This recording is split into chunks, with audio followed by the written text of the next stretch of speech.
అయితే మీ జర్నీలో టోటల్ మీ ఫిల్మ్ జర్నీలో చూసుకుంటే మేజర్ టర్నింగ్ పాయింట్స్ ఏంటి సార్ మీ దాంట్లో? ఒకటి ఆర్యా డిస్ట్రిబ్యూషన్ ఇస్ మా Arya cinema is turning point always. అక్కడే నాది లైఫ్ అనేది స్టార్ట్ అయింది.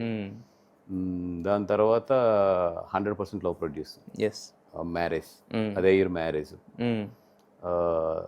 అక్కడి నుంచి తర్వాత సరైనోడు ఇవి కానీ Bhale Bhale Magodu is the one of the. అంటే నేను ఈ రోజుకి బాగా ఎంజాయ్ చేసే సినిమా ఏదంటే నేను ప్రొడ్యూస్ చేసే సినిమాలు అయితే మాత్రం Bhale Bhale Magodu is I always enjoy it lot. And Bhale Bhale మగోడు నన్ను నిజంగా ఒక ప్రొడ్యూసర్గా బాగా నిలబెట్టింది.